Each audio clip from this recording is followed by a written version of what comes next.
जय जगन्नाथ सांग मैंने चलते आज बनवा गुआर गोटे रेसिपी जो मैंने वेस्टर्न ओडिशा थे से जानते गुआर कौन तो सेटा तो बहुत प्रकार आइटम हुए मुझे कि आज बनई गोटे टमाटो और गुआर पकई खट्टा टाइप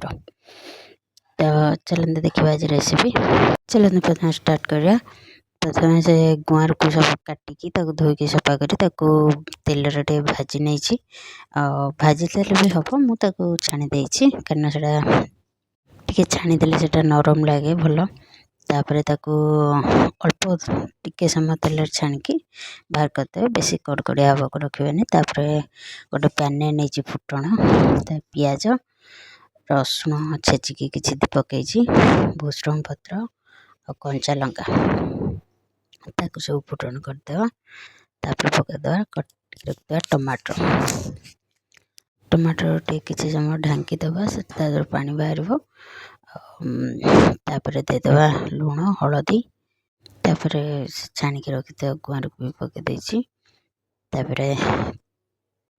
लुण हलदी देदेवा स्वाद अनुसार तापर देदेवा किसी गुंड मसला जमी जीरा गुंड लंका गुंड और मैगी मसला मैगी मैजिक मसला भी आसटा पकई तापर पानी देदेली ढांकी देली से भल से सीझीगला तापर काढ़ी मैसर मैश कर टे टमाटर जमी मेल्ट हो गुआर भी गोटे गोटे मेल्ट हो भल लगे खट्टा टाइप चटनी टाइप रही से पूरा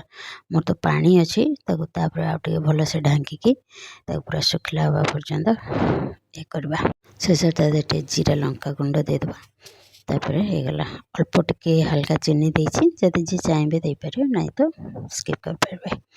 तो केमी लगे आपन को यार लास्ट लुक तो एमती आपको जब मो चैनल भल लगे लाइक सब्सक्राइब करें।